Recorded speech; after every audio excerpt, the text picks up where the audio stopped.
በርካታ ጉዳዮች ላይ መከረው ሁለተኛው የአፍሪካ ወጣቶች ፎረም በሁለተኛ ቀን ውሎ የአየር ንብረት ለውጥ በአፍሪካ ወጣቶች ላይ እያስከተለ ስለሚገኘው ተጽዕኖ ረሃብና የስራ እድል ፈጠራ ላይ ትኩረቱን አድርጓል። ክላይሜት ቼንጅ ኤስዲጂ 13 ከዛ በኋላ ደግሞ ሌሎቹ በዋነኛነት የስራ ወይም ደግሞ ጆብስ ላይ ከዛ በኋላ ደግሞ የሃንገር ላይ ወይም ደግሞ የረሃብ ጉዳይ ላይ እንድናጠና ከዛ በኋላም ደግሞ አጥንተን እንዴት አድቮኬት ልናደርግ እንችላለን በፖሊሲዎቻችን ላይ የሚመጡት ፖሊሲዎችም ላይ ያሁኑ ያሉትን ፖሊሲዎች ላይ ምን ጋፖች አሉ ምንስ ነገሮች መሰራት አለባቸው ብለን በሱ ላይ እንገኛለን። አዲስ እየተመሰረትን ስለሆነን እንደዚህ አይነት ፕላትፎርም እና ራሳችን ማስተዋወቂያ መድረኮች አላገኘንም ከዚህ በፊትና እዚህ ባገኘናቸው ወርክሾፖች ብዙ እውቀቶችን አግኝተናል።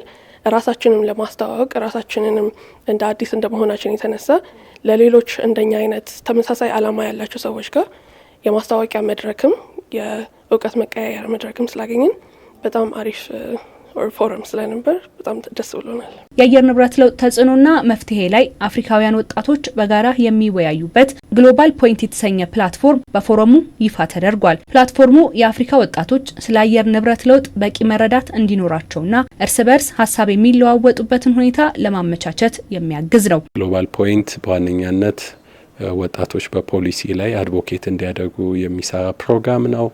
3 ዋና ፒላር የሆኑ የኤስዲጂ ጎሎችን ይይዛል። አንደኛው ሃንገር ነው፣ ሁለተኛው ክላይሜት ነው፣ የመጨረሻው ደግሞ ጆብስ ነው።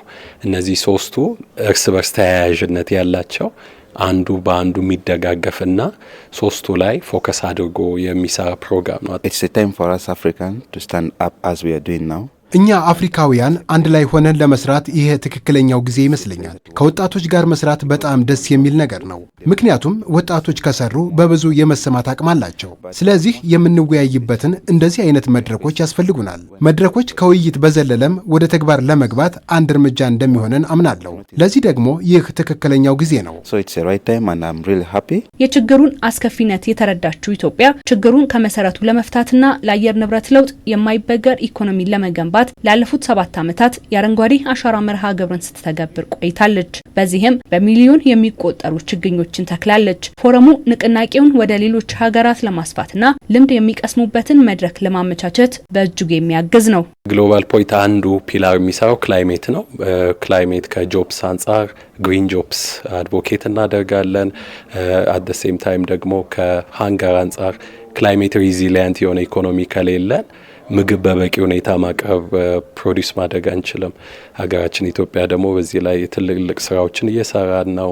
ከፉድ ሴኪሪቲ አንጻር አት ዘ ሴም ታይም ግሪን ሌጋሲ አንዱ ፎከስ ኤሪያው ያም ስለሆነ ማለት ነው። ስለዚህ ይሄ የአፍሪካን ወጣቶች በዚህ በአፍሪካ ዩዝ ፎረም እንዲሁም ደግሞ በግሎባል ፖይንት ሞር ሀሳቡ ሌላ ዓለም ላይ ያሉ ወጣቶች ሼር እንዲያደርጉትና ኢኒሼቲቭ ኢትዮጵያ ላይ ብቻ ሳይሆን ሌሎች ቦታዎች ላይ ሼርድ መሆን የሚችልበትን መንገድ ከወጣቶች አንጻር ለመጫወት ትልቅ ሚና አለው ማለት ነው። We shall see that African will be the top one አፍሪካ በአየር ንብረት ለውጥ ተጽዕኖ ከሚደርስባቸው አህጉሮች አንዷ ናት። ይህንን የተረዳችው ኢትዮጵያ ደግሞ ለችግሩ እልባት ለመስጠት እርምጃዎችን ጀምራለች። በእውነቱ እስካሁን ከአየር ንብረት ለውጥ ጋር በጥልቀት እየተዋጋች ያለችው ኢትዮጵያ ብቻ ናት። ሀገሬ ሴኔጋልን ጨምሮ ይህንን ሌሎችም ሀገራት ሊተገብሩት ይገባል።